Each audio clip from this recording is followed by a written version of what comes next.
लोकसभा का चुनाव, लोकसभा के चुनाव में मुस्लिम लोग वोट करने का पैटर्न क्या है? मुस्लिम लोगों के वोट करने का पैटर्न क्या है? जो बीजेपी को हरवा सकता है उसको वोट देना। जो बीजेपी को हरवा देगा वो शैतान भी होगा तो चलेगा। बीजेपी को हरवाने वाला चाहिए। जबरदस्ती से हमारे ऊपर थोपा गया है। ये गांधी ने थोपा।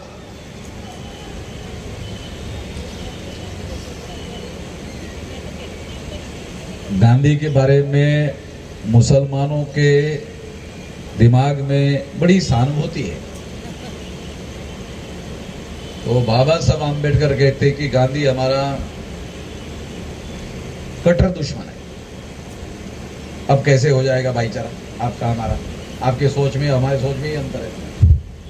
मतलब हमारी दिक्कतें क्या है कि हमारी संगठित शक्ति, आपकी संगठित शक्ति मिलकर आजाद भारत में हमें समस्या का समाधान करना है ना। मैं आपको बहुत बड़ी बात नहीं, मैं कुछ छोटी छोटी बातें आपको बता रहा हूं जो आपको जानकारी ही नहीं है, जिसकी जानकारी होना जरूरी है। तो मैं ये कहना चाहता हूं कि गांधी जी के द्वारा जो जबरदस्ती करके हमारे लोगों पर, शेड्यूल कास्ट शेड्यूल टाइप के लोगों के ऊपर जो रिप्रेजेंटेशन थोपा गया, वो थोपा हुआ अधिकार के तहत केवल कांग्रेस को ही मजबूत करने का काम नहीं किया। गांधी जी के जबरदस्ती ने भाजपा के 77 मेंबर पार्लियामेंट जितवाने का काम किया। तो गांधी जी भाजपा के भी है, कांग्रेस के भी है। कितने मुसलमानों को पता है कि गांधी जी जो है वो कांग्रेस के भी है, भाजपा के भी है। गांधी जी कांग्रेस को भी मजबूत कर रहे हैं, मर गए मगर अभी भी मजबूत कर रहे हैं। गांधी जी मर गए मगर अभी भी मरने के बाद भी भाजपा को मदद करने का काम कर रहे हैं। आप लोगों लगे अरे क्या बोल रहे हो भाई, हमको तो समझ नहीं आ रहा है। मैं डॉक्यूमेंट्री बता रहा हूं। आज भी ये 2019 के चुनाव में 77 मेंबर पार्लियामेंट गांधी जी ने बीजेपी के चुनवाए।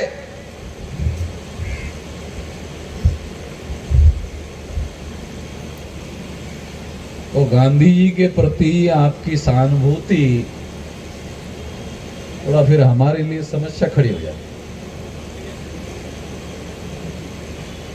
तो ऐसी बहुत सारी बातें हैं, छोटी छोटी बातें हैं, मगर हम लोगों को इकट्ठा आने के लिए बहुत बड़ा अवरोध पैदा करने वाली बातें हैं। तो आपके विचार में, हमारे विचार में एकता स्थापित करने वाली बातें को अवरोध करने वाली बातें बहुत ज्यादा है।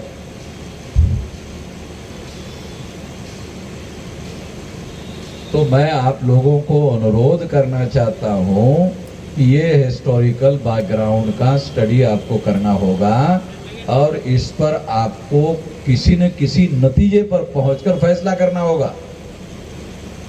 यदि आप गांधी जी के फेवर में एक काम करते हो तो इनडायरेक्टली आप कांग्रेस को मजबूत करने का काम करते रहोगे और बीजेपी को मजबूत करने का काम करते रहोगे, आरएसएस को मजबूत करने का काम करते रहोगे। आपको पता भी नहीं चलेगा कि इससे ऐसा हो रहा है।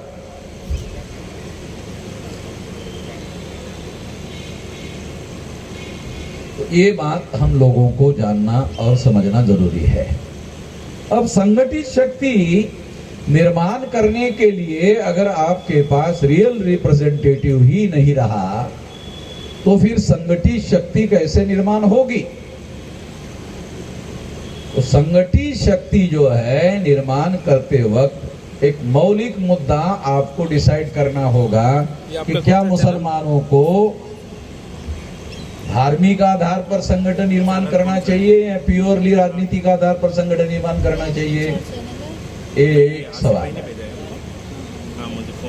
मैं ऐसा आपको सजेस्ट करना चाहूंगा जिस पर आप लोगों को विचार करना है, वो है कि मुसलमानों को सामाजिक आधार पर संगठित शक्ति का निर्माण करना चाहिए।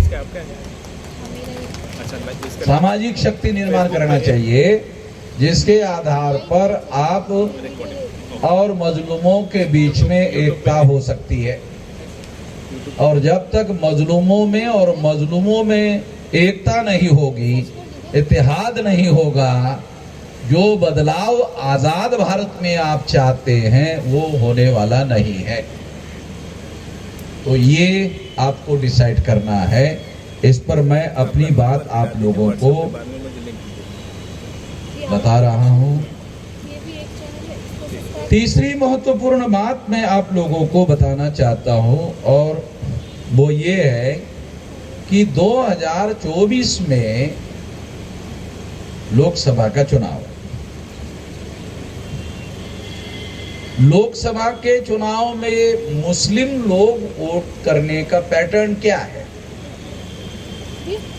मुस्लिम लोगों के वोट करने का पैटर्न क्या है? जो बीजेपी को हरवा सकता है उसको वोट देना। जो बीजेपी को हरवा देगा वो शैतान भी होगा तो चलेगा। बीजेपी को हरवाने वाला चाहिए, तो शैतान हो तो चलेगा। तो मैं इससे सहमत नहीं। ये भेड़ चाल करने का काम है। भेड़ चाल का मतलब जो भेड़ बकरियां करती रहती है वो इंसान जो नहीं करते, वो भेड़ चाल करने का काम है। मैं इससे सहमत नहीं हूँ।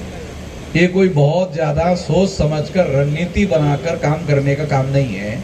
क्यों एक जालिम की जगह आप इस वजह से दूसरे जालिम को चुन लेते हैं। एक जालिम के जगह आप दूसरे जालिम को चुन लेते हैं।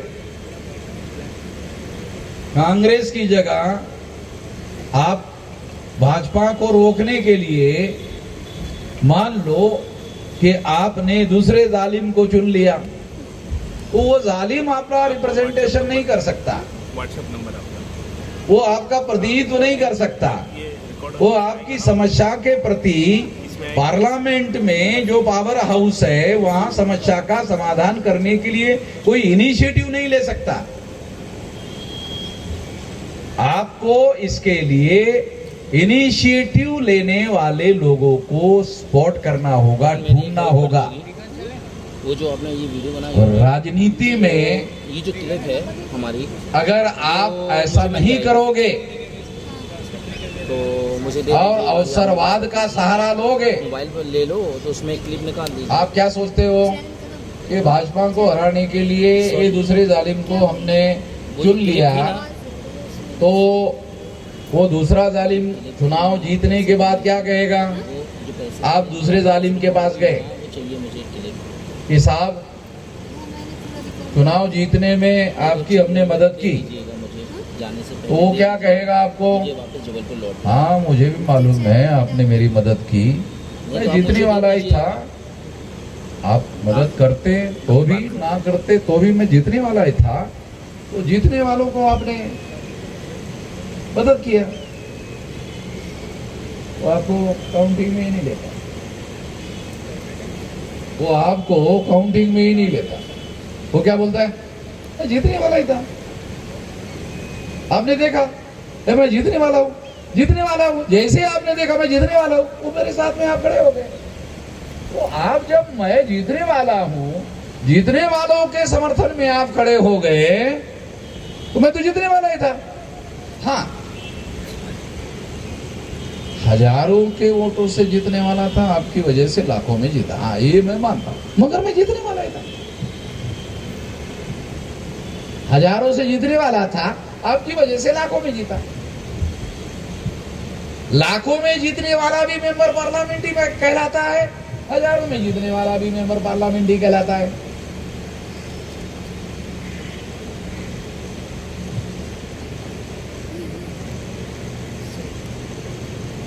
तो मैं इसमें कोई समझदारी नहीं मानता। क्या करना चाहिए, ये सवाल है, क्या करना चाहिए? हारने वाला आदमी अगर चुनाव में हारने के बाद समाजी रूप से आपका काम करता रहेगा, आपके समर्थन में करता रहेगा, आपके संकट में मदद करेगा, आपके संकट में आपके साथ खड़ा होगा, उसके साथ आपको खड़ा रहना चाहिए। ज्यादातर जालिम लोगों के पास ताकत है, ज्यादातर ताकतवर लोग जालिम लोग हैं। तो एक जालिम के विरोध में दूसरे जालिम को केवल वो ताकतवर हैं इसलिए अगर आप चुनाव जीतवाते हैं तो इससे आपको कोई फायदा होने वाला नहीं है। आपको फायदा हो सकता है यदि वो मजलूम है और उसको आप ताकतवर बनाते हैं तो मजलूम आपके समर्थन में खड़ा हो सकता है। चुनाव शायद जीत नहीं गया, चुनाव जीतेगा नहीं। मैं आपको बताता हूं हम लोग कहां चुनाव जीतते हैं मगर हमारे साथ कौन पंगा लेता है? भाई इसको पूछो। हम चुनाव जीतते नहीं मगर वामन मेश्राम से कोई पंगा लेता है क्या? है? लेता है कोई पंगा? कोई झंझट में नहीं पड़ता, हमसे कोई पंगा नहीं लेता। क्यों? देखो, ब्राह्मण पार्लियामेंट में बहुमत में हो सकते हैं मगर समाज में मैं बहुमत में हूं। चुनाव का माहौल 1 महीने में होता है और बाद में हम समाज में रहते तो समाज में हम बहुमत का रिप्रेजेंटेशन करते हैं।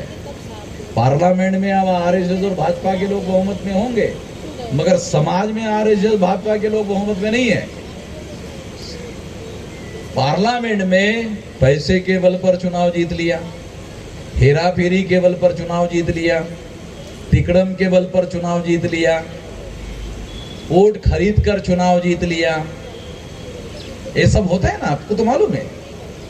अब जिसके वोट खरीद कर चुनाव जीत लिया वो आदमी खरीदे हुए आदमी के समर्थन में समाज में रहता है क्या?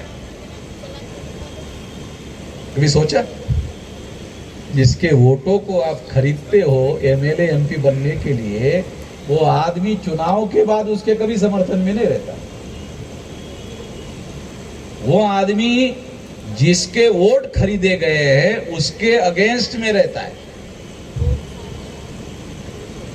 तो इसलिए मैं ऐसा मानता हूं कि आपको विकल्प ढूंढने की दिशा में कोशिश करना चाहिए। ये भेड़ चाल बंद कर देना चाहिए। विकल्प ढूंढो, विकल्प तैयार करो। 2000 विकल्प ढूंढने के लिए, विकल्प तैयार करने के लिए मैं मुस्लिम्स भाइयों को अनुरोध करता हूं कि वो इनिशिएटिव ले। ये काम मुस्लिम लोगों को करना चाहिए, ये काम मैं कर रहा हूं, मुझे नहीं करना चाहिए, मुसलमानों को करना चाहिए, मैं कर रहा हूं। अगर मुस्लिम लोगों को करना चाहिए और मुस्लिम नहीं कर रहे हैं और मैं कर रहा हूं तो फिर मैं पहले से आपके मदद में खड़ा हूं, आपका तो काम आसान हो गया, आपका तो काम आसान हो गया। यदि हम इस तरीके से काम करना शुरू कर देते हैं तो बदलाव शुरू हो गया। बहुत फंडामेंटल बात आपको बताता हूं, बदलाव शुरू हो गया, परिवर्तन शुरू हो गया। और ये परिवर्तन की प्रक्रिया पूरी होने के लिए थोड़ा समय लगता है, तो समय लगने दीजिए। मगर परिवर्तन की प्रक्रिया भी अगर शुरू होती है तो तमाम खतरे की घंटियां उधर बजती है। तो हमको इस दिशा में कोशिश करना चाहिए। हम लोग इसको मिशन बना करके काम कर रहे।